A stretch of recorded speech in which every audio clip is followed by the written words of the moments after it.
আজ কোরআন আপনি শুধু ঘরের ভেতরে যেতে দেন, মাদ্রাসায় যেতে দেন, খানকায় যেতে দেন, মসজিদে যেতে দেন, কেন কোরআন সংসদে যেতে পারে না? কোরআন বিচারালয়ে যেতে পারে না? কোরআন ইউনিয়ন পরিষদে যেতে পারে না? মন্ত্রণালয়ে যেতে পারে না? যেখানে যেখানে যাওয়ার ইচ্ছা কোরআনের আল্লাহ যেখানে যেখানে নাম দিয়েছে ওখানে নিয়ে যান। সাবধান, বাধা দেবেন না। বাধা দিলে সালে নবীর জামানায় যে গজব এসেছিল আল্লাহ কিন্তু এখনো পাঠাতে পারে। আমার কথার অর্থ যারা বুঝেছেন আলহামদুলিল্লাহ, আপনি যদি নাও বোঝেন রাম আর আমরা বুঝে ফেলেছি কি বলতে চাই, এই জন্যই তো আসতে দেয় না। ওরা জানে যে কত দূর গেছে। কোরআন শরীফ পড়ে আমার বাবা মারা গেছে। আরে বেটা, তোর বাবা মরে গেছে, এখন পড়ে করবো কি? তোর বাবা যেখানে যেখানে ছিল ওই জায়গাগুলো যদি কোরআন নিয়ে যেত তাহলে আজ আর পড়া লাগতো না। তোর বাবা কোথায় কোথায় গেছে তুই টের পাস না? তোর বাবা ব্যবসা করেছে, ওই ব্যবসা প্রতিষ্ঠানে কোরআন ছিল না। ওখানে অনেক ব্যবসা প্রতিষ্ঠান বাংলাদেশে আছে। আজ বিভিন্ন গার্মেন্টস থেকে মেয়েদের কান্নার আওয়াজ আসে। আর এখন ওই শয়তান মরে গেছে বলছে কোরআন পড়ে দেন। কোরআন পড়লো রাজ আবারও বাড়বে। কত সরকারি প্রতিষ্ঠানের দিকে তাকান, আজ এক একটা সিট পাওয়ার জন্য অনেক মহিলারা নিজেদের ইজ্জত বিক্রি করে দিচ্ছে। ওখানে যদি কোরআন থাকতো ওখানে মেয়েদের কান্নার আওয়াজ আসতো না। বাবার বয়সী লোক আছে, এই জন্য আমি নিচে নামতে পারলাম না। এইটাই চলছে পৃথিবীতে এখন। এই কথা বলেন না কেন? কোরআন যেখানে যেখানে যাওয়া দরকার ওখানে যেতে দেন না। খালি মানুষ মরে গেছে কোরআন পড়া। আল্লাহর নিদর্শন, আল্লাহর এই আয়াত। এই নিদর্শন কার? এই আয়াতগুলোকে আমার বানানো। আল্লাহর নিদর্শন, আল্লাহর আয়াত। যেখানে ইচ্ছা যাবে, কেউ বাধা দিতে পারবে না। কেউ বাধা দিলে বুঝবেন ওটা সালেহ আলাইহিস সালামের জামানার কাফেরদের মতো কাফের। আযাব আসতেছে, কোরআনের বিরুদ্ধে যারা অবস্থান নিয়েছে আযাব আসছে। আমি তো আমার এই ছোট্ট চোখে যা দেখলাম, এদেশে যারা সত্যি ডাইরেক্ট ইনডাইরেক্ট কোরআনের বিরুদ্ধে অবস্থান নিল, হয়তো কেউ ডাইরেক্ট নিয়েছে, কেউ ইনডাইরেক্ট। আপনি তাকান তাদের জীবনের দিকে। এই মানুষগুলোর শেষ বয়সে তাদের ছেলে মেয়ে, বউ, বেটার বউ সব মুখে লাঠি দিয়ে তাড়িয়ে দিয়েছে, অথচ বিশাল দাপট ছিল দুনিয়ায়। আপনি আর কয় টাকার মালিক এখন? আবু জেহেল ওই সময় প্রেসিডেন্ট ছিল। কোরআনের বিপক্ষে অবস্থান নেওয়ার কারণে আল্লাহ তাকে যৌন অক্ষম করে দিয়েছিলেন। বউ ছিল ওর, কিন্তু কাজ করতো অন্যজন। এই জন্য ওর স্ত্রীর নাম হচ্ছে নাকেরা। নাম কি? নাকেরা মানে অনির্দিষ্ট, নিজে কাজ করতে পারতো না। আজ যারা কোরআনের বিরুদ্ধে অবস্থান নেবেন আল্লাহ আপনাকে এমন শাস্তি দেবে, খালি দেখে দেখে হাঁ করে থাকবেন, কিছু বলতে পারবেন না। এইটাই বাস্তব। কাবা শরীফ তাওয়াফ করছিলাম, হঠাৎ করে দেখি পেটে ব্যথা। কি গো? এক পুলিশকে জিজ্ঞাসা করলাম, ভাই এতক্ষণ তো ভালোই ছিলাম, এখন আমার পেটে ব্যথা করছে, কি জায়গার দোষ? পুলিশ আমার বলছে হাজিউল হজ্জাত আইনা বিলাদুকা। ও হাসি দেশ কোথায়? বাংলাদেশ। ও আপনি জানেন না এটা কোন জায়গা? না তো। আবু জেহেলের বাড়ি। আপনি এখনো পায়খানা না করে দাঁড়িয়ে আছেন, টানাটানি করে। পায়খানা করে দেখি সত্যি আমার পেটের ব্যথা ভালো হয়ে গেছে। আল্লাহ আমাকে বোঝাতে চাই, হামসা এত টাকা পয়সা খরচ করে সেই বাংলাদেশ থেকে আসলে এখানে আর শয়তানের মুখে পায়খানা না করে চলে যাবা, তাড়াতাড়ি করো। দেখেন তো সে দেশের প্রেসিডেন্ট, কত দামি জায়গা, তার কাবার পাশে ওর বাড়ি, অথচ জায়গাটাকে আল্লাহ এত নিকৃষ্ট বানিয়ে দিয়েছে। তামাম দুনিয়ার মানুষেরা এখন যায় ওই জায়গাতে পায়খানা না করে দেশে যায় না। কোরআনের বিরুদ্ধে আমি ডাইরেক্টই বলছি, যারা যে অবস্থান নিয়েছে, কেউ ডাইরেক্ট নিয়েছে, কেউ ইনডাইরেক্ট নিয়েছে। আপনাকে আল্লাহ ছাড়বেন, আপনার বাড়ি পর্যন্ত নিকৃষ্ট, এমনকি আপনার নামও কেউ দুনিয়ায় রাখবে না। আপনার নাম আর কত সুন্দর, আপনার চাইতে ইয়াজিদ নামটা সুন্দর না? অনেক সুন্দর ছিল। ইয়াজিদ কেন্দ্রীয় মসজিদের ইমাম ছিল, কিন্তু নামটা এত বেশি ঘৃণিত করে আল্লাহ দিয়েছে, নামটার নাম নেই। ইয়াজিদ এখন গালি হয়ে গেছে। কাউকে যদি রাগাতে চান বলবেন এই এসিদের বাচ্চা এদিকে যাবে। আমার মনে হয় কাউকে যদি বলা হয় ভাই ছেলে হয়েছে 5,000 টাকা দেব, নামটা আবু সেহেল রাখেন, রাখবে? ছেলে দরকার হয় গলা টিপে মেরে ফেলবো। আর শিক্ষিত মানুষেরা কান খাড়া করে মিলান। আল্লাহর নিদর্শন এসেছিল যেখানে ইচ্ছা যাবে, যা ইচ্ছা খাবে। এখন তো ওই নিদর্শন গোষ্ঠী নেই। এখন আল্লাহর নিদর্শনের নাম কি? আল্লাহর আয়াতের নাম কি? এইটাই শিক্ষা আজকের মাহফিলের। যেখানে ইচ্ছা যাবে, যেখানে ইচ্ছা খাবে, যা ইচ্ছা করবে, কেউ বাধা দিতে পারবেন না। বাধা দিলে খবর আছে। এখানে প্রায় 9টা জাতির কথা আছে, সবাইকে আল্লাহ ধ্বংস করেছে খালি সীমা লঙ্ঘন করার কারণে। আল্লাহ এমনিতে কিছু পাঠান না, পাঠানোর পরে যদি না মানে তখন আর ছাড়েন না। আল্লাহ তো পাঠিয়েই দিয়েছে, 1500 বছর আগে পাঠিয়েই দিয়েছে, কিয়ামত পর্যন্ত এটা থাকবে। এখন যদি কেউ বেঈমানি করেন, না বোঝার ভান করে থাকেন, আরে ভাই আমরা তো কোরআনের মালিক না।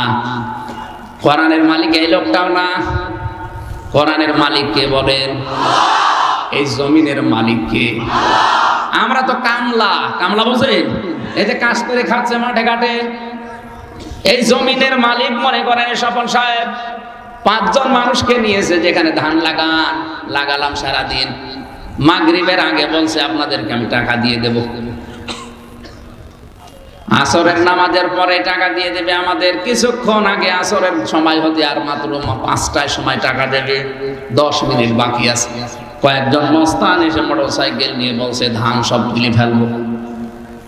আমরা যদি বলি না ভাই আর 10 মিনিট পরে তোলেন, কারণ এ জমি আমাদের না, এ ধানও আমাদের না। আমরা আছি আমাদের টাকা নেওয়ার জন্য, কারণ টাকা না পেলে আমাদের সংসার চলবে না। কথা বলেন ঠিক কিনা?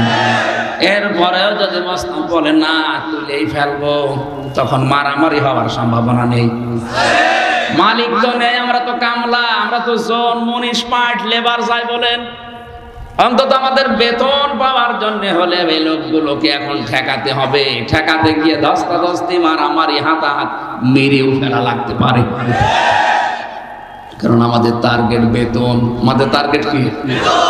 আমরা ঠিক এই কায়দায় জমিনে আছি। এ জমিনের মালিকও আমরা না, কোরআনের মালিকও আমরা না। আমরা কামলা, খাদেম। এই কোরআন প্রতিষ্ঠার জন্য চেষ্টা করে যাচ্ছি। বিকাল 5টা মানে জীবনের শেষ দিন পর্যন্ত চেষ্টা করেই যাব। এর মাঝখান থেকে কেউ যদি এসে বাধা দিতে চান, হয় হাতাহাতি হবে, মারামারি হবে, মেরেও ফেলতে পারি। এখানে কোনো আপোষ নেই, কারণ আমার বেতন দরকার, আর আমাদের বেতনের নাম জান্নাত। এই কথা বলুন। এটা পাওয়ার জন্য যদি কোরআন বিরোধী কাউকে পাওয়া যায়, বাধা দানকারী, তাকে কিন্তু বিকাল 5টার আগে ছাড়া হবে না।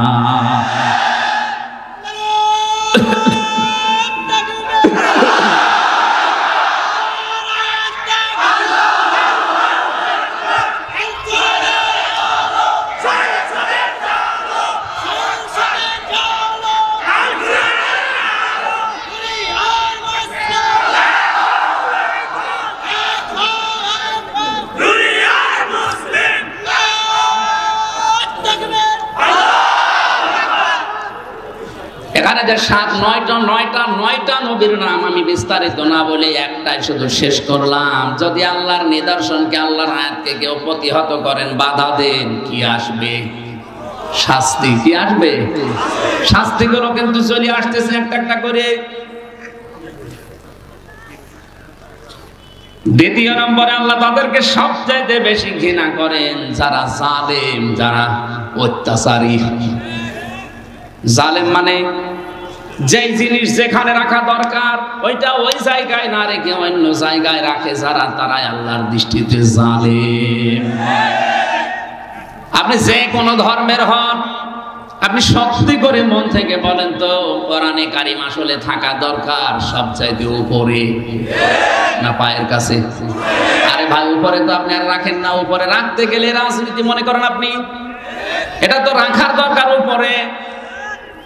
উপরে না রেখে যারা আজ নিচে রাখতে চায়, পেছনে টান মেরে ফেলতে চায়, তারা জালেম। এই যে টুপিটা, এটা মাথায় দেওয়া দরকার কোথায়? বলেন বলেন। এটা যদি আমি পায়ের সাথে বেঁধে রাখি, এটা টুপির সাথে জুলুম। ৯৬% মুসলমানের দেশে কোরআন থাকবে সবার উপরে সংসদে, ওখান থেকে আইন প্রণয়ন হবে কোরআন দিয়ে, ওইটা বাংলাদেশে বাস্তবায়ন হবে।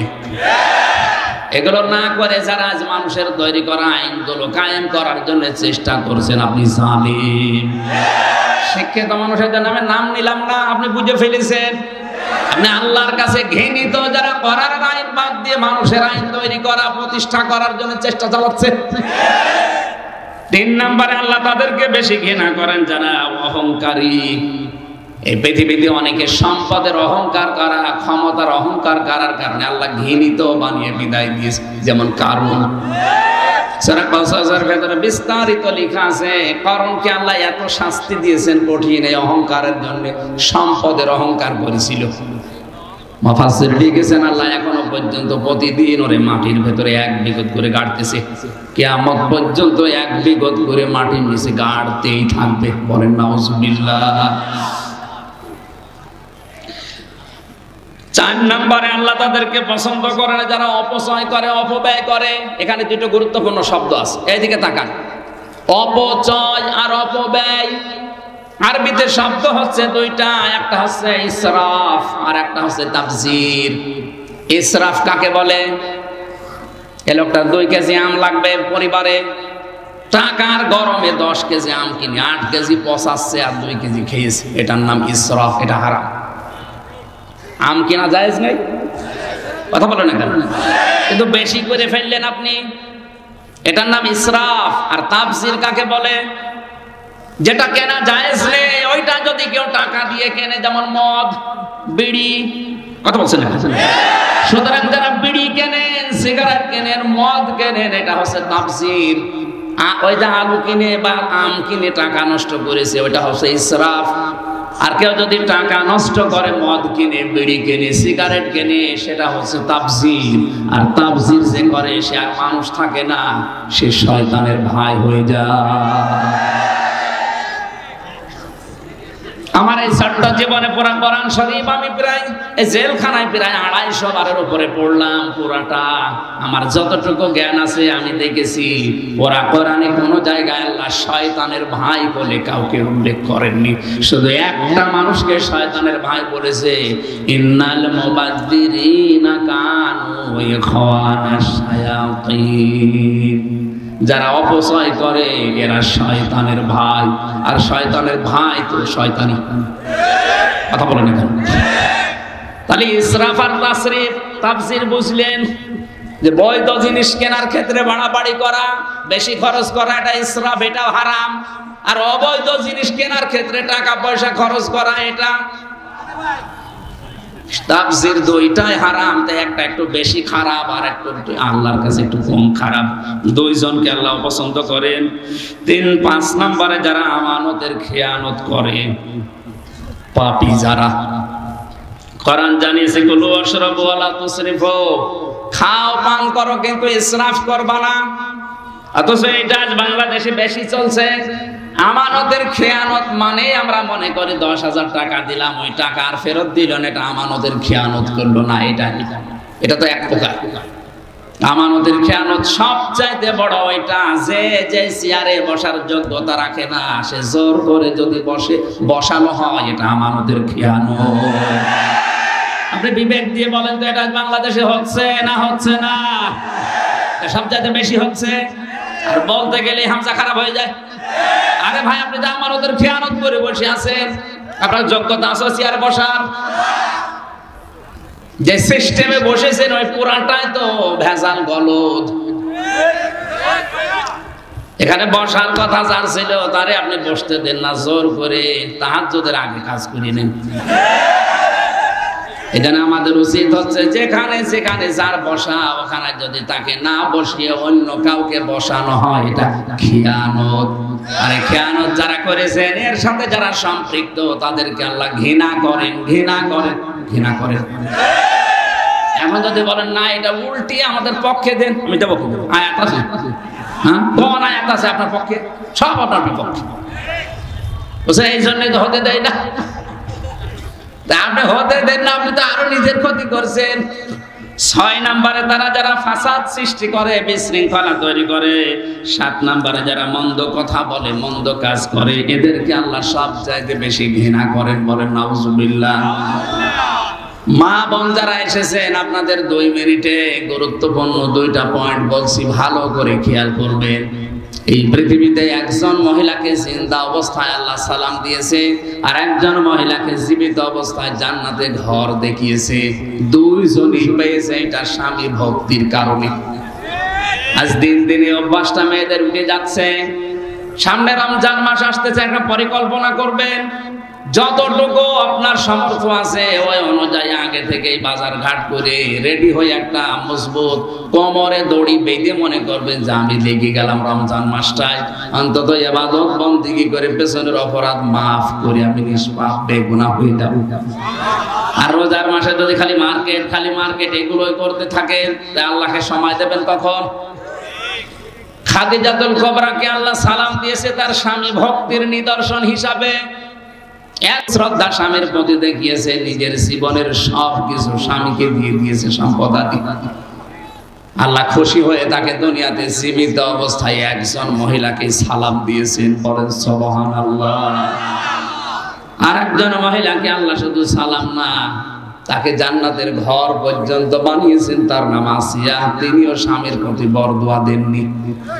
তার স্বামী হাতের ভেতরে পেরেক লাগিয়েছিল, মাথার উপরে পেরেক লাগিয়েছে, এরপর আসিয়া কোনদিন বলেন না আল্লাহ তুমি আমার স্বামীকে ধ্বংস করে দাও না। তিনি বলেছিলেন নাজ্জিনি মিন ফিরাউন, হে আল্লাহ তুমি আমাকে আমার স্বামীর অত্যাচার থেকে বাঁচাও, কিন্তু তুমি আমার স্বামীর উপরে গজব দিও না। আপনি নামাজ পড়েন, রোজা রাখেন, কালো বোরকা পরেন, মনে করছেন আমার মতো ভালো মানুষ নেই, আমি জান্নাত পাবো না, পাবে কে? অথচ নবীজি যেই কারণে জাহান্নামে আপনাদের দেখেছেন, সিম্পল কারণ। আল্লাহর নবী বলেন ওই মহিলাকে আমি নবী জাহান্নামে দেখলাম যারা রাস্তাঘাটে চলার সময় চুল খুলে খুলে চলতো, ৮-৬ পোশাক পরতো, আর এমন পোশাক পরতো যেটা পরাও যা না পরাও তা। 2 নম্বরে ওই মহিলাকে আমি জাহান্নামে বেশি দেখেছি যে মহিলা তার স্বামীর সাথে কুফরি করে।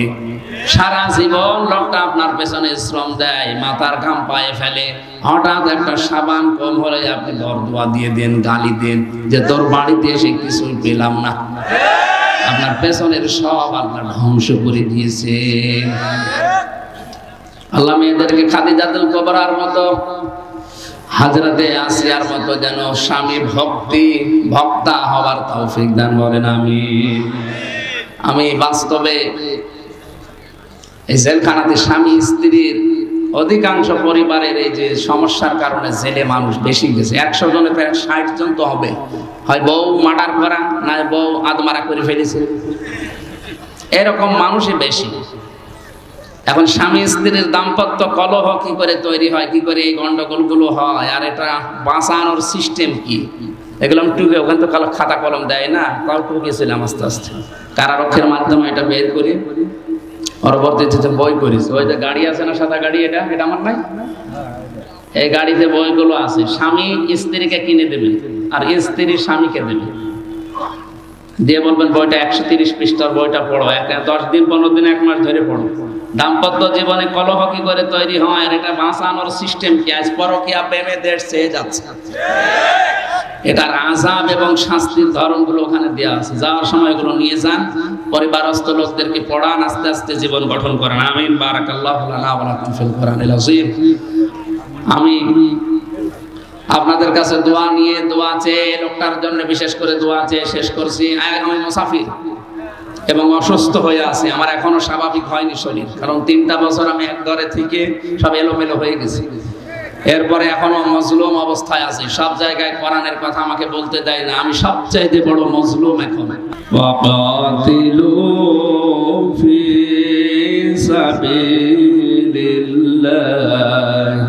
সাবিলিল্লাহিল্লাযীনা ইউকাতিলুনাকুম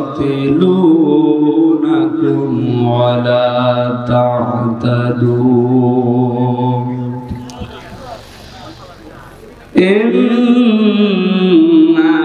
ইন্নাল্লাহা লা ইউহিব্বু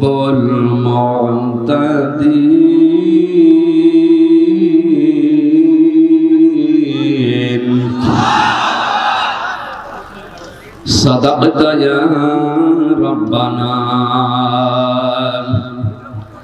عن أبي هريرة رضي الله تعالى عنه قال قال النبي صلى الله عليه وسلم لا يدخل الجنة جسد غزي بالحرام. رواه مسلم. وقال تعالى في شأن رسوله إن الله وملائكته يصلون على النبي يا أيها الذين آمنوا صلوا عليه وسلموا تسليما. اللهم صل على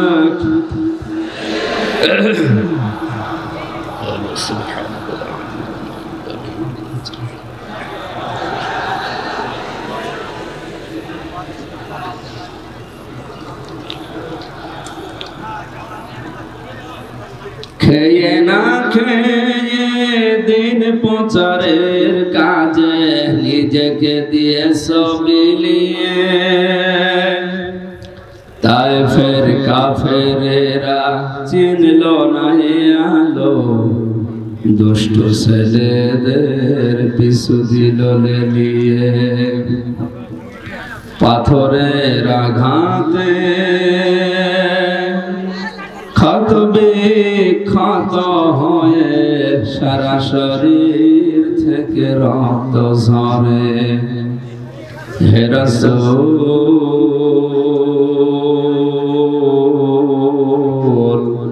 তোমাকে ভুলি আমি কেমন করে। আলহামদুলিল্লাহ। কথা বলেন কেন? 1 ঘন্টা পর্যন্ত চুপ থাকেন ভাই। আমরা 4:30টায় আজান হবে এই পর্যন্ত কথা বলবো ইনশাআল্লাহ। কথা বলবেন। বাংলাদেশের ঐতিহ্যবাহী জেলা সিরাজগঞ্জ উল্লাপাড়া থানার অন্তর্গত কালিয়াকোট ঐতিহাসিক খেলার মাঠে গ্রামবাসীর উদ্যোগে বিশাল তাফসীরুল কোরআন মাহফিলের সমাপন সভাপতি আলহাজ আবুল কাশেম পরামানিক, সহ সভাপতি বীর মুক্তিযোদ্ধা জনাব রুহুল আমিন খসরু, জনাব মোহাম্মদ ঠান্টু সরকার, প্রধান অতিথি শাইখুল মাশায়েখ আলহাজ কাজী শফিকুল ইসলাম, মাননীয় জাতীয় সংসদ সদস্য, এতক্ষণ যারা আলোচনা রাখলেন বিশেষ করে মাওলানা আশরাফ বিন মোবারক, মাওলানা রাশিদুল ইসলাম, সম্মানিত আলোচক মাওলানা মুয়াজ্জিম হোসেন, বিশেষ অতিথি হিসাবে অনেকগুলো মানুষের নাম আমরা দেখতে পাচ্ছি। বিশেষ করে সঞ্জিদা সুলতানা, জনাব মনিরুজ্জামান পান্না, আসিফ সিদ্দিকুল ইসলাম, আবুল কালাম আজাদ, এবং এই মাহফিলে বাস্তবায়নের জন্য যারা সবচেয়ে বেশি শ্রম দিয়েছে তার ভেতরে অন্যতম জনাব সাইদুল ইসলাম মিঠু মেঘনা গ্রুপ, জনাব নাসির সর্দার আর্মি।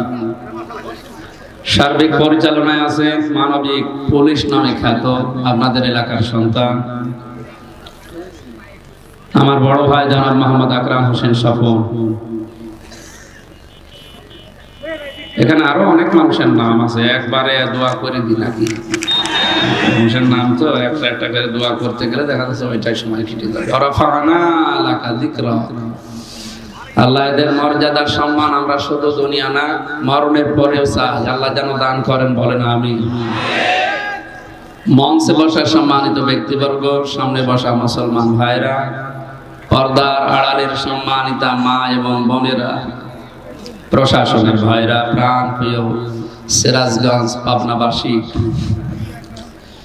দল মত নির্বিশেষে কোরআনের এই অনুষ্ঠানে আমরা যারা এসেছি দিনের বেলায় ইবাদত মনে করি।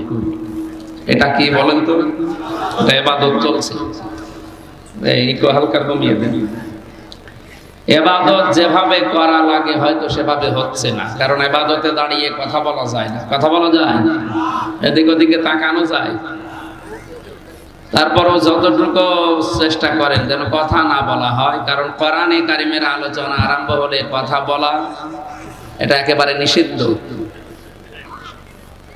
কথা তো বলা যাবে না এবং চোখ থেকে শোনা লাগবে, এটা আল্লাহর নির্দেশ। ফাস্তামিউ লাহু ওয়া আনসিতু, চুপ থাকো এবং শোনো।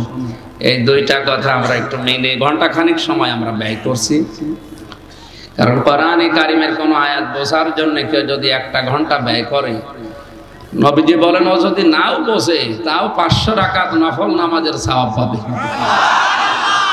এই ময়দান সাজাতে যে সবচাইতে বেশি শ্রম দিল আজ 1.5 মাস ধরে, আল্লাহ তাকে যেন উত্তম পুরস্কার দান করে। কোরআনের এই অনুষ্ঠানে আসতে পেরে আজকে যা মনে হচ্ছে আমরা আসলে ঈদের মতো আনন্দে আছি। বলেন বলেন, এইটাই আমাদের হওয়া উচিত। قل بفضل الله وبرحمته فبذلك فليفرحوا هو خير مما يجمعون। আল্লাহ পাক বলেন, নবী আপনি বলুন, দুনিয়ার মানুষ যে যা পেয়ে আনন্দে আছে ওটা একটাও স্থায়ী না, ওটা থাকবেও না। ওটা আজ আছে কাল নেই।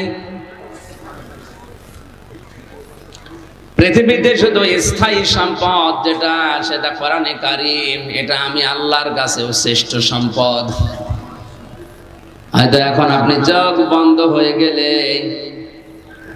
আমার তো যতটুকু বাস্তবতায় দেখেছি, মহিলারা যত দামি মানুষের স্ত্রী হোক, যত দামি মহিলা হোক, যদি মারা যায় এখন সকাল বেলার আগে ওর হাতের গহনা, গলার গহনা, মুখের গহনা সব খুলে নেবে, যত বড় দামি মানুষই হয়। শুধু চোখ বুঝে আছেন, যদি নড়াচড়া না করেন, বাস্তবতায় মানুষ যদি মনে করে যে মরে গেছে তাও খুলে নেবে। দুনিয়া এরকম জায়গা। এখন থেকে 200 বছর আগে যে লোকটা মারা গেছে, আপনার দাদার দাদার দাদা, ও কিন্তু এখানে এরকম দাপট নিয়ে চলতো।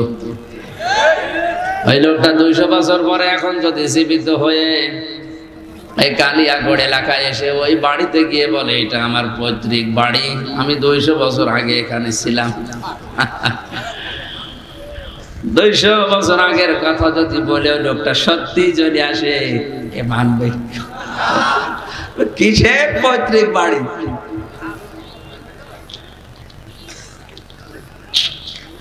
অথচ বিশাল সম্পদ, কিন্তু তার অধিকার ছিল, সেই বানিয়েছিল কষ্ট করে।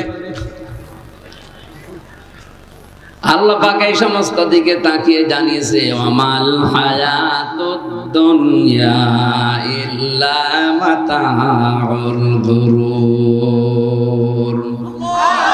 সূরা আলে ইমরান 4 নাম্বার পারার 13 নাম্বার পৃষ্ঠার 13 নাম্বার লাইনের 185 নাম্বার আয়াতের শেষের দিকে আছে, এ পৃথিবীর জীবনটা ধোঁকাবাজি, খেল তামাশা, রং তামাশা ছাড়া আর কিছু না। দুনিয়ার সব মানুষই ধোঁকায় পড়ে আছে। আমরা জানি ধোঁকায় পড়ে না থাকি, এই জন্য মাঝে মাঝে কোরআনের অনুষ্ঠানগুলো আমরা করি।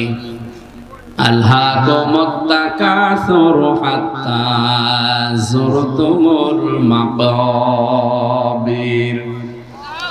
বেশি বেশি পাওয়ার জন্য মানুষ মহান্ত হয়ে গেছে। যতক্ষণ পর্যন্ত কবরে না যায় ওরে রেশ কাটবে না। সুতরাং কবরে যাওয়ার আগে আমাদের এই রেশ যেন কেটে যায়, এই জন্য 1 বছর পরে বাগানে নিয়ে সাজিয়েছেন আমাদেরকে কোরআনে কারীম শোনানোর জন্য। আল্লাহর ভাষায় যেটা বুঝলাম, দুনিয়ার শ্রেষ্ঠ সম্পদে কোরআন। আমরা যেহেতু আজকে অন্তত একটা অনুষ্ঠান কোরআনে কারীমের মাধ্যমে পেয়েছি, এটা নিয়ামত মনে করি আমরা নাকি? ওয়াইদ তা'আযানা রাব্বুকুম, সূরা ইব্রাহিমের ভেতরে আল্লাহ বলেন, আমি এলান দিলাম, আমি ঘোষণা দিলাম যে একটি ঘোষণা। একটি কি এলাকায় চেয়ারম্যান যিনি আছেন, পিয়াদাকে পাঠিয়ে একটা হ্যান্ড মাইক হাতে নিয়ে বলেন যে একটি ঘোষণা। ইউনিয়ন পরিষদের পক্ষ থেকে একটি ঘোষণা মাইকিং করা হয়। আল্লাহ যেন নিজে মাইক হাতে নিয়ে এই সিরাজগঞ্জ পাবনা এলাকায় এসে বলছে একটি ঘোষণা। এই ঘোষণাটা কি? ওই যে আগে যারা জানালাম যে দুনিয়ার শ্রেষ্ঠ সম্পদ কোরআন, মাইকিং হয়েছে হয়তো স্বপনের মাধ্যমে 2-3 দিন, যে একটি ঘোষণা। একটি এলান শোনেন, অমক দিন অমক তারিখে কোরআনে কারিম শোনানো হবে, আসবে অমক জন। আল্লাহ পাক বলেন এটা নিয়ামত হিসাবে আমি যদি গণ্য করে মানুষ যে এটা নিয়ামত, আমি যেন নিজে মাইক হাতে নিয়ে প্রচার করছি যে একটি ঘোষণা। মাহফিলের প্রচার সরাসরি করেছে প্রচারককে, বলেন বলেন আল্লাহ বলেন একটি ঘোষণা। ও পাবনার মানুষেরা, সিরাজগঞ্জের মানুষেরা, বান্দা বান্দি যারা দাবি করো আমার যে আমি আল্লাহর বান্দা, আমি আল্লাহর বান্দি, আল্লাহ পাক যেন মাইক হাতে নিয়ে নেমে পড়েছি। লাইন শাকারতুম, যদি আমার নিয়ামতের শুকরিয়া আদায় করো। সবাই স্বীকার করলাম এটা একটা নিয়ামত, এটা প্রতিদিন আসে, 1 বছর পরে আজকে এসেছে। এটা যদি নিয়ামত মনে করো, কারণ এখানে আসা বসা, শ্বাস প্রশ্বাসে নিঃশ্বাসে তোমার নেকি হচ্ছে। দুনিয়া এরকম আর একটা কোন অনুষ্ঠান নেই যেখানে গেলেই মানুষের নেকি হয়। এটা এই কারণে যেখানে কোরআন আছে, কি আছে, যতক্ষণ চুপ থেকে শুনবেন মনে করবেন আমি নামাজে দাঁড়িয়ে আছি। জোরে বলেন আল্লাহু আকবার। আল্লাহ বলেন এই নিয়ামতের শুকরিয়া যদি তোমরা আদায় করো, চুপ থাকো আর শোনো, কি করব জানো, লাযিদান্নাকুম। লামে তাকিদ নুনে সাকিলা, গ্যারান্টি দিয়ে বলছি জীবনে এরকম নিয়ামতে আরো তোমাদেরকে ডোবাবো। ভালো ভালো কাজে তোমাদেরকে আমি আঞ্জাম দেওয়ার সুযোগ করে দেব। ওয়ালাইন কাফারতুম ইন্না আযাবি লাশাদীদ, যদি আমার নিয়ামতকে না শুকরিয়া করো, দাম না দাও, গুরুত্ব না দাও, ওই মনে করে চলে যাও, আমি এটা কিন্তু ছিনিয়ে নেব, জীবনে আর এরকম ভালো কাজে তোমারে নিয়ে আসবো না। ইন্না আযাবি লাশাদীদ, অবশ্যই আমার আযাব বড় কঠিন, তার ভেতরে তোদেরকে ফেলে দেব। জোরে বলেন নাউযুবিল্লাহ। কোরআনে আয়াতের তাফসিরে অন্য একটা আয়াত আমি পেয়েছি, কোন মানুষ যদি কোরআনের আইন বাদ দিয়ে, কোরআনের নিয়ম নীতি বাদ দিয়ে দুনিয়ার জীবন চালাতে চায়, আল্লাহ পাক বলেন তার পেছনে একটা শয়তান আমি আল্লাহ বন্ধু হিসাবে নিযুক্ত করে দেই। ওয়ামান ইয়াশু আন যিকরির রহমানি নুকাইয়্যিদ লাহু শাইতানান ফাহুয়া লাহু করিন। যে ব্যক্তি আমার জিকির থেকে, আমার কোরআন থেকে মুখ ফিরিয়ে অন্যদিকে চলে যাবে, আমি আল্লাহ নিজে তার সাথে একটা শয়তান সেট করে দেই, সে একেবারে আটার মতো লেগে থাকবে। তার মানে যে শয়তানের সাথে মিলে থাকবে তাকেও শয়তান শয়তানি বানাবে। ও গ্যারান্টি দিয়েছিল আল্লাহর কাছে, লামান তাবিআকা মিনহুম লাআমলাআন্না জাহান্নামা মিনকুম আজমাইন। আল্লাহ বলেন তোর অনুসরণ যদি কেউ করে, তোর সাথে লেগে থাকে, তোকে যেমন জাহান্নামে দেব, তোর সাথে ওকেও দেব। এই জন্য এটা নিয়ামত মনে করে যারা এসেছি, আর একবার বলছে আলহামদুলিল্লাহ, দরুদ আর সালাম পড়ছে আমাদের নবী মুহাম্মদুর রাসূলুল্লাহ সাল্লাল্লাহু আলাইহি ওয়াসাল্লাম। আজকে আমাদের আলোচনার বিষয় হচ্ছে এই পৃথিবীতে কাকে কাকে আল্লাহ সবচাইতে বেশি অপছন্দ করে, ঘৃণা করে। বাংলাদেশে যারা আওয়ামী লীগ করে, প্রধানমন্ত্রী শেখ হাসিনা যদি কালকে ঘোষণা দেয় যে এই দেশে আমি অমক অমক অমককে সবচাইতে বেশি ঘৃণা করি, এদেশে আওয়ামী লীগ যারা করে তারা তাকে ভালোবাসবে? আসতে বলে। বিএনপি যারা করে, খালেদা যদি কালকে ঘোষণা দেয় যে এই দেশে অমক অমককে আমি সবচাইতে বেশি ঘৃণা করি, বিএনপি যারা করে ও যদি ধানের শীষ নিয়েও দাঁড়ায় ভোট দেবে। পৃথিবীর রাজনৈতিক ক্ষমতা টিকানোর জন্য একটা দল আপনি করেন, এই কারণে যদি আপনার নেত্রীর কথা, নেতার কথা এত বেশি মূল্যায়ন করেন, একটু ভাবেন তো বিবেক দিয়ে। তামাম দুনিয়ার মালিক যিনি, তিনি ঘোষণা দিচ্ছে পৃথিবীর এই এই এই মানুষকে আমি আল্লাহ ঘৃণা করি। তাহলে আমরা যারা তার বান্দা দাবি করছি, আমাদেরও আমার আল্লাহর এই কথা চিন্তা ভাবনা করে তাকে ঘৃণা করার দরকার আছে না নেই? আমি ৭৭ প্রকার পেয়েছি পুরা কোরআনে, যতটুকু আমার আয়াত আছে, সময় কভার করে কণ্ঠ যদি সাপোর্ট দেয় আমি বলতে থাকবো, আপনি লিখে নেবেন। একটা একটা করে কোরআনে কারিমে আয়াত এবং হাদিস সেট করে বাস্তবতার সাথে আমরা মিলাবো, দেখি আল্লাহ আসলে কাদেরকে ঘৃণা করে, ওদের ভেতরে আবার আমি পড়ে গেলাম নাকি। সূরা বাকারার 190 নম্বর আয়াত আমরা পড়েছি। জবান খুলে কোরআনের সোনালী আয়াত পড়েন যেন প্রতিটি অক্ষরে 10টা করে নেকি হয়। আউযু বিল্লাহি মিনাশ শাইতানির রাজিম।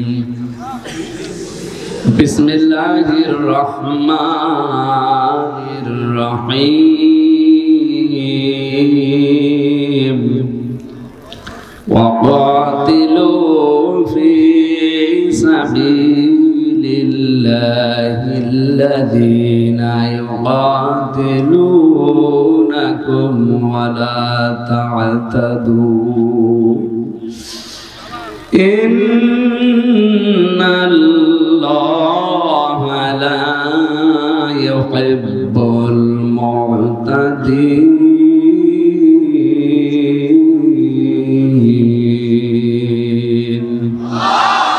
সাদাকতা ইয়া রাব্বানা, আমার আল্লাহ যা বলেছে সত্য বলেছে।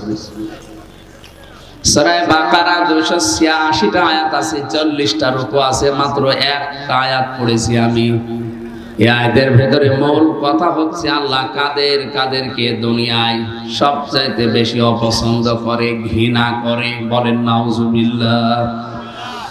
আরম্ভ হচ্ছে আল্লাহ পাক বলেন ওয়াকাতিলু, তোমরা লড়াই করো। কি করো? এই কথাটা শোনার পরে আমার মনে হয় যাদের ভেতরে ইমানের একটু সমস্যা আছে ওদের সবার কাছে এটা মনে হবে যে আল্লাহ মনে হয় মারামারির পক্ষে। পৃথিবীতে এমন এমন কিছু কাজ আছে যেখানে বুখারী শরীফে কাজ হয় না, বাকারী শরীফ লাগে। এখানে আল্লাহ কঠিন কঠিন আইন দিয়েছেন কোরআনে। এমন মানুষের চরিত্র তো আল্লাহ জানে, কারণ আল্লাহ তারে বানিয়েছে। পরে আপনি সোনা মধু করে ওয়াজ করে ওই সমস্ত কাজ থেকে বিরত রাখতে পারবেন না।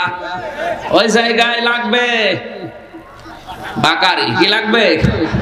এই জন্যই তো চুরি করলে হাত কেটে দাও, জেনা করলে সঙ্গে সার করে ফেলো, ডাকাতি করলে দেশ থেকে তাড়িয়ে দাও, হত্যা করলে তাকেও হত্যা করে ফেলো। এই কঠিন আইনগুলো আল্লাহ এমনি দেয়নি, কারণ পৃথিবী শান্ত রাখা লাগবে।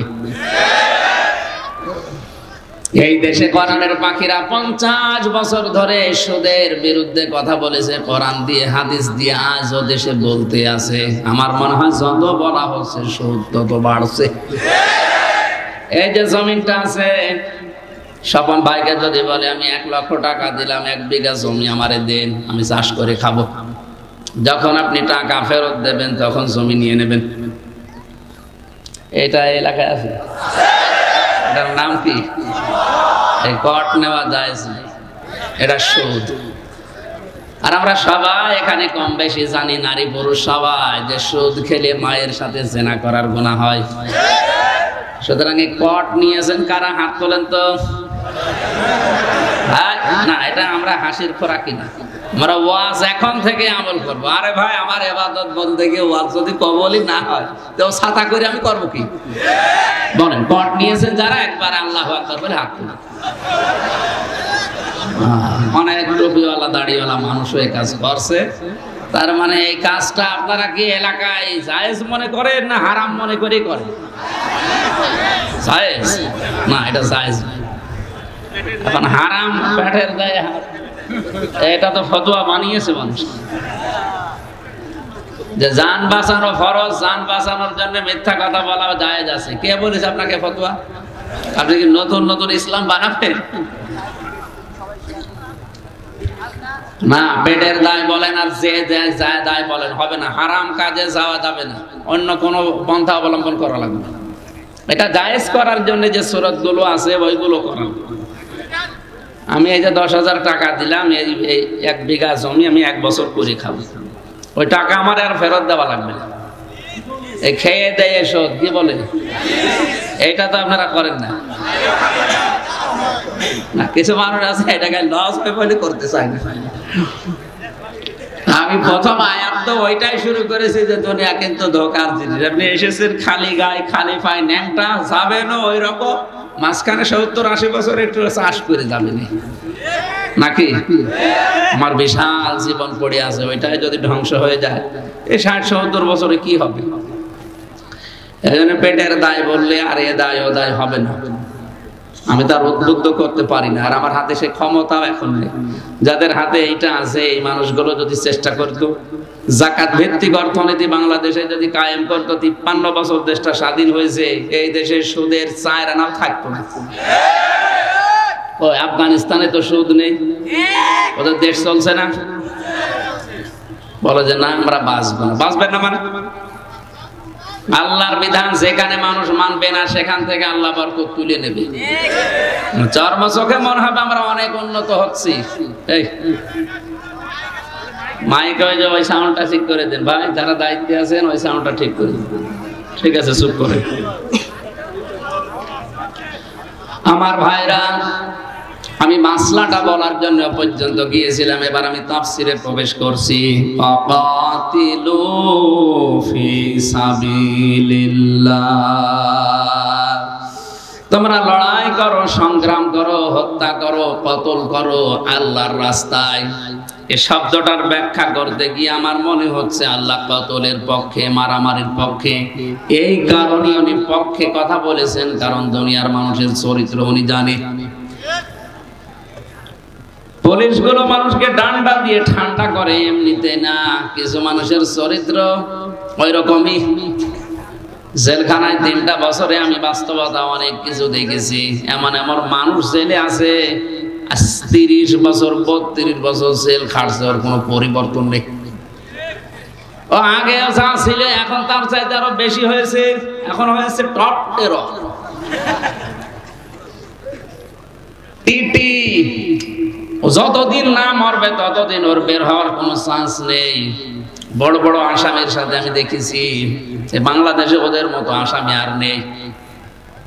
যাদের নাম নিয়ে সিনেমা তৈরি হতো এদেশের, সুইডেন আসলাম কে এ লোক 27 বছর আছে, নায়ক মান্না একটা তৈরি করেছিল না সিনেমা, আসলাম ভাই, এই সেই লোক। ওর জীবনটা পুরা কাহিনীতে তুলে ধরেছে কি করে ও সুইডেন আসলাম হয়েছে। এইরকম বড় বড় আসামি ওই জায়গায় আছে, ওইটা হাই সিকিউরিটি জেল। তো মানুষগুলো দেখেছি ওখানে লেখা আছে গেটে যে এটা মানুষের সংশোধনাগার, মানুষ সংশোধন হয় এখান থেকে, সংশোধন করার জন্য যেটা দরকার ওইটা ওই জায়গায় এরকম ওপেন ভাবে চলে না। ওখানে যদি মানুষ যারা আসামি হয়ে যায়, বলতো আপনার মার্ডার মামলায় মনে করেন 30 বছর জেল, যদি আপনি কোরআন মুখস্থ করে 5 ওয়াক্ত নামাজ আদায় করে তাহাজ্জুদ পড়ে আপনার আচরণ দিয়ে প্রমাণ করতে পারেন যে আপনি ভালো হয়ে যাচ্ছেন, 30 বছর না আপনারে 5 বছর পর বের করে দেওয়া হবে। আমার মনে হয় 1,10,000 আসামি আছে দেশে, প্রায় 1 লাখ মানুষে হাফেজ হয়ে দিত। ভেতরে ভেতরে যদি জমার মসজিদ চালু করে জোহর আসর মাগরিব এই নামাজগুলো পড়ার ব্যবস্থা করে দিত, ওই সেই ব্রিটিশের যে নিয়ম চলছে ওইটাই। এই নিয়ম নীতিগুলো ভেতরে যদি সংশোধনাগার সত্যি এভাবে তৈরি করতো, মানুষ আসলে ভালো হওয়ার সিস্টেম ওই জায়গায়। কারণ কোনো কাজ নেই, কাম নেই, শুধু 24 ঘন্টা বসে থাকা। এইগুলো আমরা পাই না ওখানে। চোর ওখানে যায় চুরি করে, ডাকাত হয়ে বের হয়, ডাকাত যায় ও মার্ডার কিভাবে করা লাগে সেই ট্রেনিং নিয়ে বের হচ্ছে। আল্লাহ জানে কঠিন কঠিন আইনগুলো দিয়েছেন যে তোমরা আল্লাহর রাস্তায় হত্যা করো, সংগ্রাম করো। ফালাম তাকতুলুহুম ওয়ালাকিন্নাল্লাহা কাতালাহুম ওয়া মা রামাইতা ইয রামাইতা ওয়ালাকিন্নাল্লাহা রামা। আমার কথা কি বুঝতেছেন? আপনি অন্যদিকে নিয়ে যাবেন না যে খালি মারামারির জন্য উদ্বুদ্ধ করছে, খালি হত্যার জন্য না। এই আয়াতের প্রথম কথা এটা যে তোমরা হত্যা করো। কার রাস্তায় করবা? ফি সাবিলিল্লাহ, আল্লাহর রাস্তায়। এই শব্দটার অর্থ শুনে যদি এখন কেউ জঙ্গিবাদে জড়িয়ে যায়, কেউ চরমপন্থা অবলম্বন করে, এটা দোষ কি কোরআনের? আপনি বুঝতে ভুল করেছেন। কোরআন কোনদিন মানুষ হত্যার পক্ষে বিনা কারণে না। কথা বুঝতেছেন? এই জন্য আমাদের উচিত হচ্ছে কোরআনের মর্মমানে গুলো উপলব্ধি করার জন্য তাফসির গুলো পড়া। ইবনে কাসিরের ভেতরে মুফাসসিরুল ইকরাম লিখেছেন ইমানদার যারা তারা সারা জীবন লড়াই করবে, সংগ্রাম করবে, ওরা যুদ্ধ জিহাদ চালাবে আল্লাহর রাস্তায়। কার রাস্তায়? পক্ষান্তরে দুনিয়ায় যারা কাফের এরাও তাদের যুদ্ধ জিহাদ চেষ্টা সংগ্রাম মারামারি কাটাকাটি এরাও করবে, কিন্তু শয়তানের রাস্তায়। সূরা নিসার ৭৬ নম্বর আয়াতে এই তথ্যগুলো আছে। আল্লাযীনা আমানু ওয়া ইউকাতিলুনা ফি সাবিলিল্লাহ। ঈমান যাদের আছে এরা লড়াই করবে, সংগ্রাম করবে, করাই লাগবে, মাস্ট বি আল্লাহর রাস্তায়। কার রাস্তায়? তাহলে মারামারি করতে দেখলে আপনি উল্টা বুঝবেন না।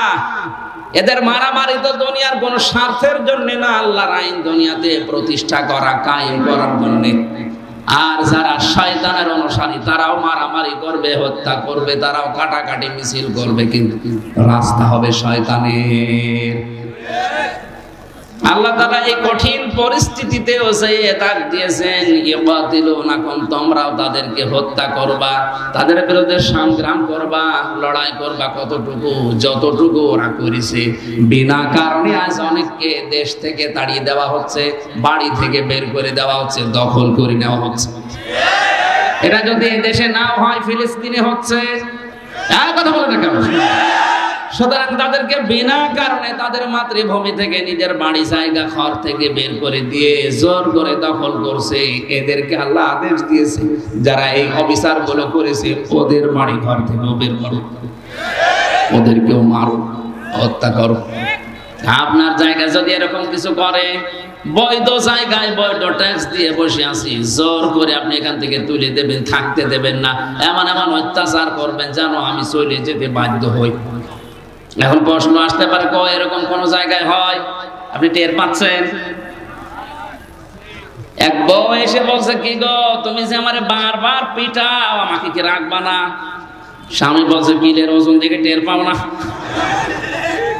প্রতিদিন তোমার যে কয়টা করে কিল বসায়, কিলের ওজন দেখে তো টের পাওয়ার কথা যে তোমার রাখবো কিনা।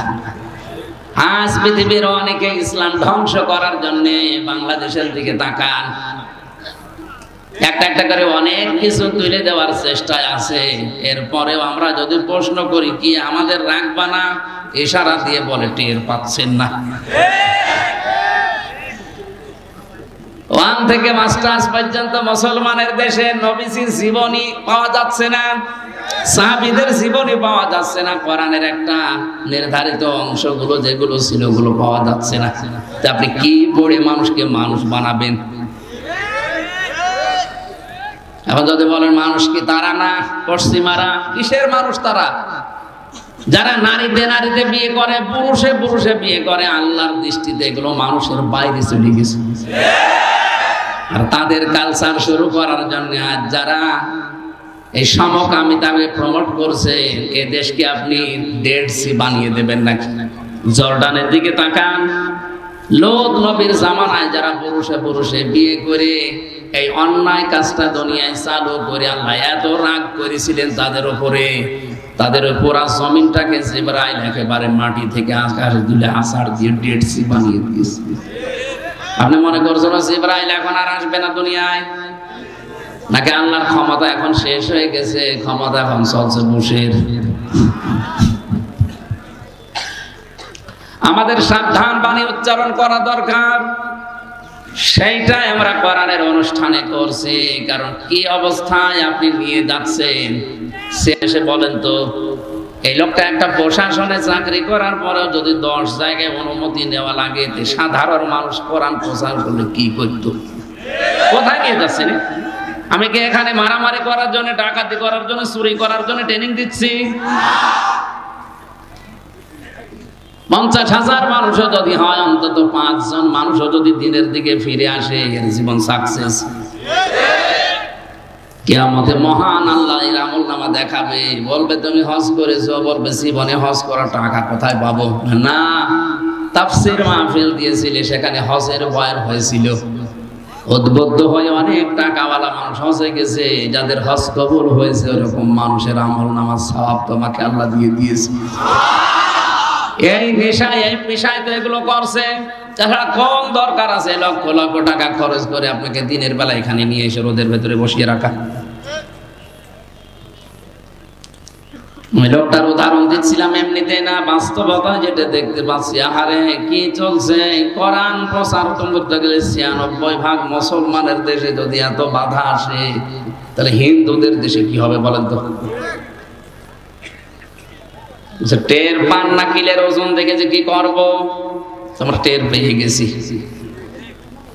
এই জন্য আল্লাহ লড়াইয়ের কথা বলেছে, টিকে থাকার জন্য তোমাকে ওরা যে যে আচরণ করেছে ওইভাবে তোমার আচরণ করো, কিন্তু সাবধান, ওয়ালা তা'তাদু, সীমা লঙ্ঘন করবা না। কেউ যদি ১ চড় তোমাকে দেয়, তুমিও ১ চড় দিতে পারো অনুরূপ, কিন্তু ২ চড় দিলে আবার অবিচার হয়ে যাবে। কেউ যদি বাড়ি থেকে বের করে দেয় তোমারে, বিনা কারণে মামলা দিয়ে ধরিয়ে দেয়, এরকম পরিবেশ আসলে তুমিও ধরিয়ে দাও, কিন্তু সাবধান, সীমা লঙ্ঘন করা যাবে না। ওয়ালা তা'তাদু দিলেন কেন? জিহাদের ময়দানে গিয়েও যদি কেউ যুদ্ধ করছে, জিহাদ চালাচ্ছে, এমন সময়ও যদি সীমা লঙ্ঘনের সময় আসে না, সীমা লঙ্ঘন করা যাবে না। এটা খুব খারাপ জিনিস। বিশ্বনবী মুহাম্মদ রাসূলুল্লাহকে পুরা কোরআনে আল্লাহ যে নির্দেশগুলো বেশি দিয়েছেন, তার ভিতরে এটা একটা। হে নবী, আমি কিন্তু সীমা লঙ্ঘনকারীকে পছন্দ করি না। ইন্নাল্লাহা লা ইউহিব্বুল মু'তাদিন, যারা সীমা লঙ্ঘন করে, ক্রস করে চলে যায় বর্ডার, তাদেরকে আমি আল্লাহ পছন্দ করি না। কে বলছেন? এ দুনিয়ায় যত মানুষ বিদায় নিয়েছে নিকৃষ্ট ভাবে, পুরা কোরআনে তাদের জীবনী আল্লাহ তুলে দিয়েছে। নূহ নবী আলাইহিস সালাম, কথা বলেন না কেন? হযরত নূহর জাতির প্রতি আল্লাহ যে ধ্বংস গজব পাঠিয়েছিলেন, তারা কিন্তু সীমা লঙ্ঘন করেছিল আল্লাহর নবীর দাওয়াত পাওয়ার পরেও।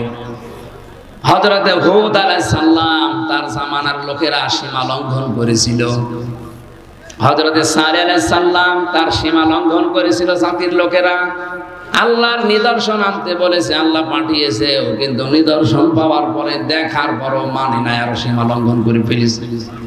হযরত শুআয়ব আলাইহিস সালামের জামানার লোকেরাও সীমা লঙ্ঘন করেছিল। পুরা কোরআনে আল্লাহ এই ঘটনাগুলো তুলে দিয়েছে খেলা করার জন্য না, শিক্ষা নেওয়ার জন্য। وَإِلَى ثَمُودَ أَخَاهُمْ صَالِحًا قَالَ يَا قَوْمِ اعْبُدُوا اللَّهَ مَا لَكُمْ مِنْ إِلَٰهٍ غَيْرُهُ। একটু ভালো করে শুনবে, এখানে শিক্ষা আছে।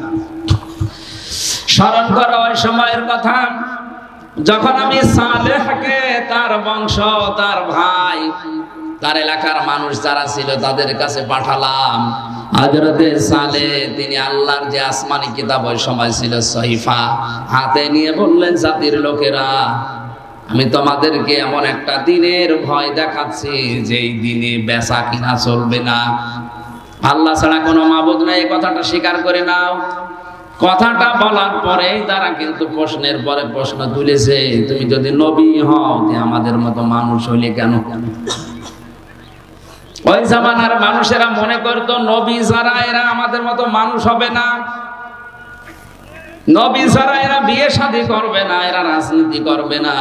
আজ অনেক মানুষের ভেতরে ওই কাফেরদের ধারণা ঢুকেছে যে মাওলানা যারা, এরা কেন বিয়ে শাদী করবে, এরা রাজনীতি করবে।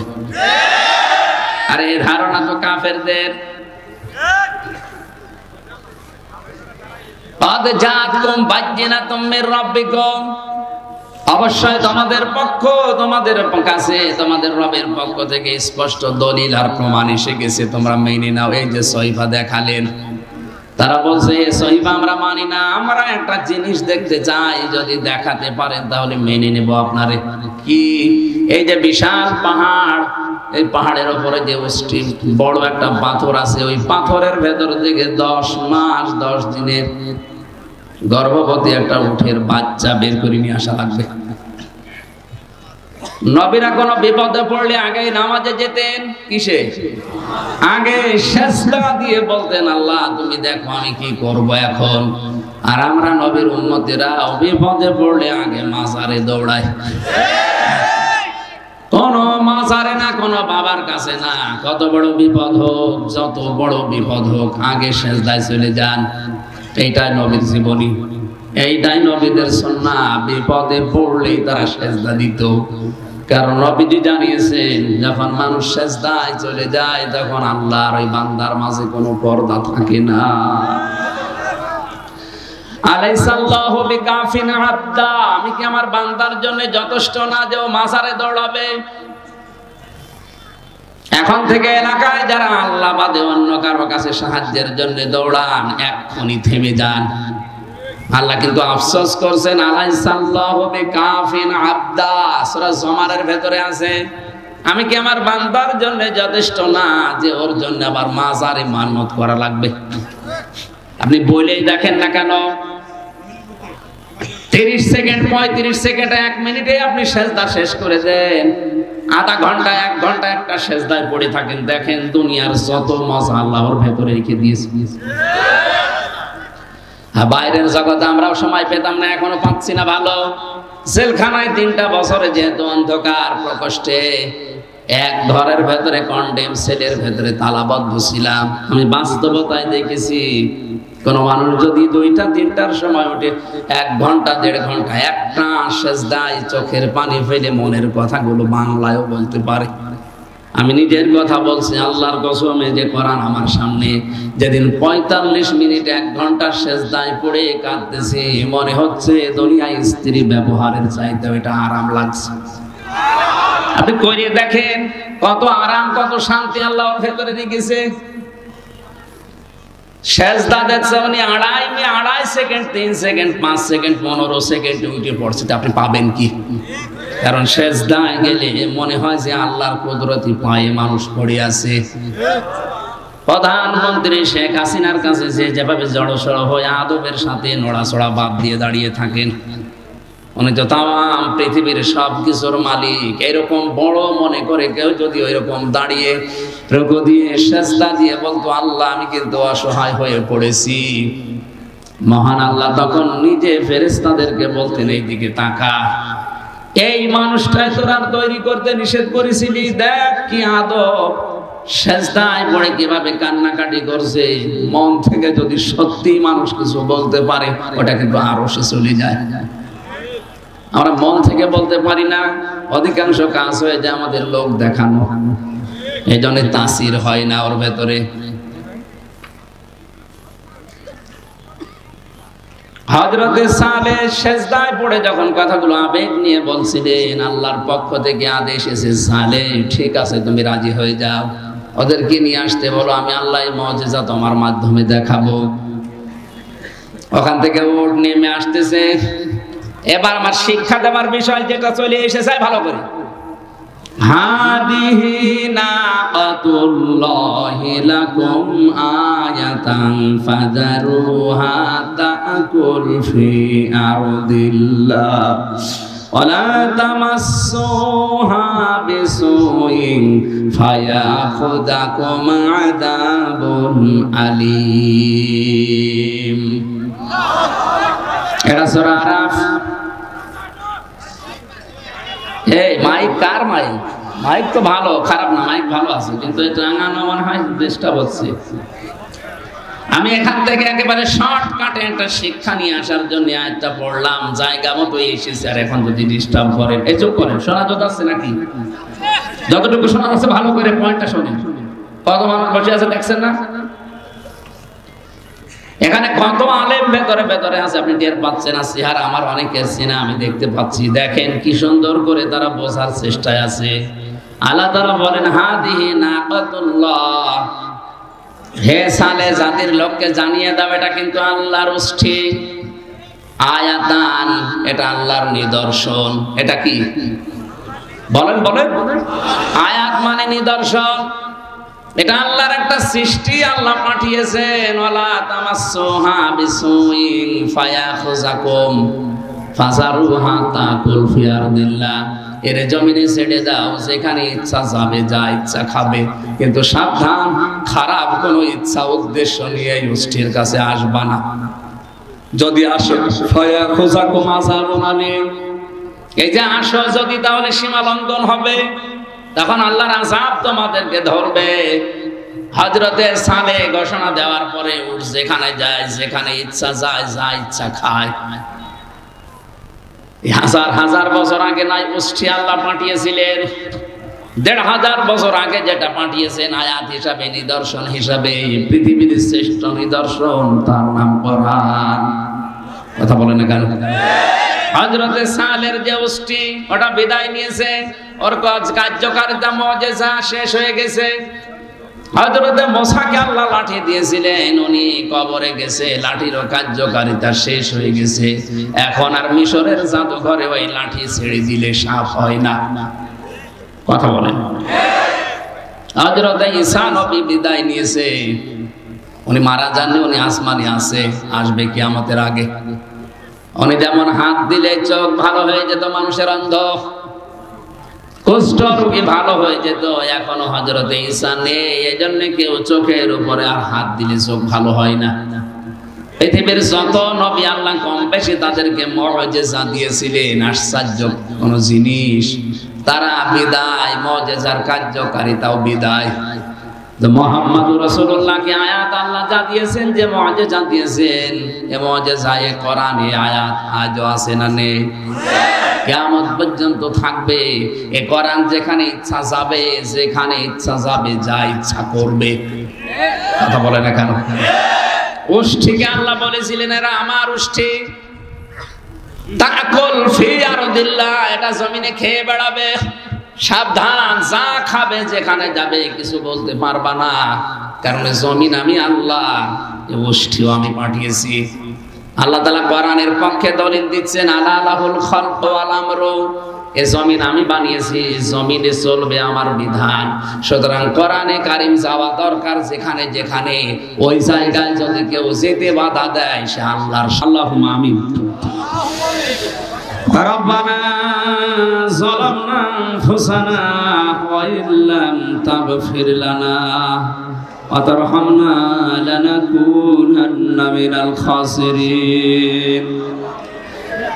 রব্বানা যালামনা আনফুসানা ওয়া ইল্লাম তাগফির লানা ওয়া তারহামনা লানাকুনান্না মিনাল খাসিরিন। রব্বুল আলামিন, সিরাজগঞ্জ পাবনার কালিয়াকড় এই ময়দানের দিকে তোমার দৃষ্টিটা দিয়ে দেখো। হাজার হাজার বান্দা বান্দিরা দিনের বেলায় হাজারো কাজ বাদ দিয়ে তারা কোরআনে কারীম শুনছিল। কোরআন শোনার জন্য যাদের এত আগ্রহ, আল্লাহ এদেরকে তুমি ওমরের মতো হিরো বানিয়ে দাও। সওয়াব যদি দিয়েই থাকো, কোটি কোটি গুণে বাড়িয়ে দাও। কিয়ামতে